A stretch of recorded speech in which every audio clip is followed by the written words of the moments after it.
Halo teman-teman, pernahkah teman-teman merasa hidup kita tertinggal dibandingkan orang lain? Ketika kita melihat teman yang berhasil meraih prestasi, mendapat pekerjaan, atau mencapai impiannya, yang impian tersebut bisa jadi impian kita juga. Sementara kita justru seringkali mengalami berbagai macam kegagalan. Rasanya pasti sangat kecewa ya. Rasanya pasti sangat kecewa, malu, bahkan ingin menyerah di saat itu juga. Namun, pernahkah kita berpikir bahwa justru kegagalan adalah guru terbaik dalam hidup? Guru dalam konsep di sini adalah guru yang tidak memberikan pelajaran melalui kata-kata pastinya, tidak melalui tidak tidak melalui pengamalan, guru yang memang sama sekali tidak menyenangkan untuk kita. Tetapi membentuk kita menjadi pribadi yang lebih baik melalui kegagalan tersebut yang kita patut menjadi guru. Hari ini melalui tugas video ini, saya ingin mengajak teman-teman yang menonton video ini melihat kegagalan dari sudut pandang yang berbeda. Sudut pandang yang seharusnya bisa membantu kita bangkit dari kegagalan tersebut. Oke, enjoy. Saya di sini akan mengambil contoh dari kisah seorang yang perjuangannya betul-betul sangat besar. Siapa yang di antara kita yang tidak tahu KFC? Kolonel pendirinya itu bernama Kolonel Sanders. Kolonel Sanders di usianya yang sekitar sudah 60 tahun, ketika banyak orang yang memilih menikmati masa pensiun, Kolonel Sanders justru memulai kembali dari nol. Bukan karena keinginan pastinya. Itu berawal dari kegagalan juga.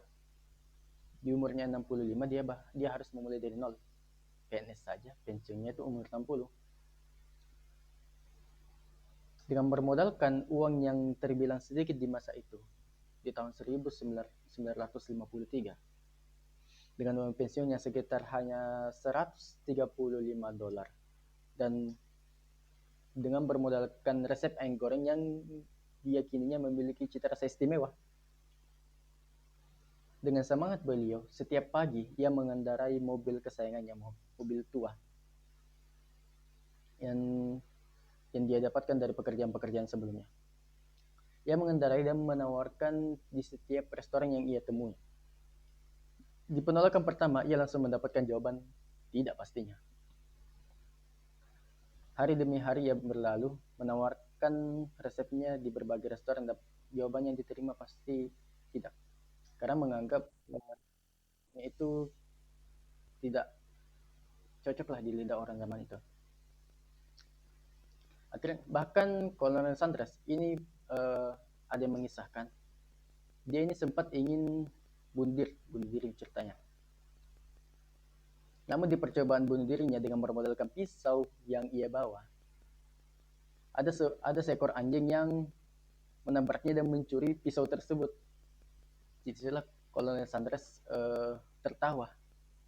Bukan tertawa karena lucu, bukan tertawa karena ada anjing yang mengambil pisaunya itu, tapi Kolonel Sanders itu tertawa karena dia berpikir bahwa bahkan untuk bunuh diri saja yang tidak memerlukan persetujuan orang lain, yang tidak butuh campur tangan orang lain, dia masih bisa gagal.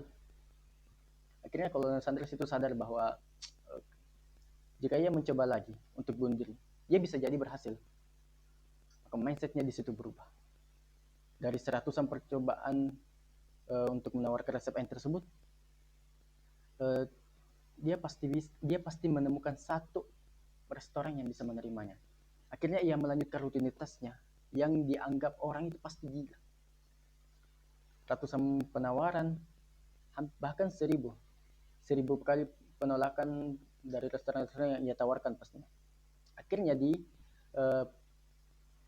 ada yang bilang di penawaran ke 1009, ya 1009, akhirnya resep tersebut diterima. Dari 1009 percobaan, akhirnya ia diterima.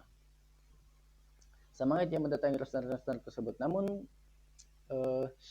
akhirnya dari 1009 penolakan tersebut, ada satu restoran yang mau menerimanya. Nah, dari satu kesempatan tersebut, Kolonel Sanders itu mengembangkan resepnya dan sukses di masa tuanya, di masa senja, di umur 65 tahun. Dan hasilnya bisa kita lihat. Dari kesempatan itu, usahanya berkembang menjadi salah satu jaringan restoran cepat saji terbesar di dunia yang kini dikenali oleh jutaan orang. Bayangkan jika Kolonel Sanders hari itu menyerah untuk tidak menawarkan resepnya lagi. Mungkin kita hari ini tidak akan mengenal yang namanya KFC. Dari kisah tersebut, kita bisa mengambil banyak pelajaran tentunya. Saya di sini akan menyimpulkan 3 pelajaran tersebut. Tiga hal yang bisa kita petik dari cerita Kolonel Sanders tersebut. Pesan yang pertama, 1. Kegagalan mengajarkan hal yang tidak diajarkan kesuksesan. Ketika kita berhasil, kita sering merasa semua cara yang kita lakukan semua benar. Namun ketika gagal, kita mulai bertanya apa yang harus kita perbaiki. Pertanyaan tersebut bisa dijawab oleh kegagalan. Melalui kegagalan, kita belajar mengevaluasi diri, memperbaiki kesalahan, dan melakukan cara yang lebih baik. Carl S. Dweck melalui konsep Growth Mindset menjelaskan bahwa orang yang memandang kegagalan sebagai kesempatan belajar akan lebih mudah berkembang dibandingkan mereka yang takut mengambil karena khawatir gagal. Artinya, kegagalan bukanlah akhir perjalanan. Kegagalan adalah awal proses untuk memulai hari baru. Itu poin pertama yang bisa saya petik. Pesan yang kedua yakni, kegagalan membentuk mental yang tangguh. Tidak ada orang sukses yang selalu berjalan mulus. Orang-orang yang sering kita lihat sukses di mata kita, yang sering bertebaran di kita, pasti sering mengalami kegagalan. Kegagalan tersebut justru menjadi tantangan, membuat seseorang menjadi lebih kuat. Sebagai mahasiswa, saya sendiri, mungkin kita pernah mendapatkan nilai yang tidak sesuai harapan, ditolak mengikuti organisasi misalnya, atau gagal mengikuti organisasi tersebut, gagal dalam lomba, atau merasa kurang percaya diri saat presentasi.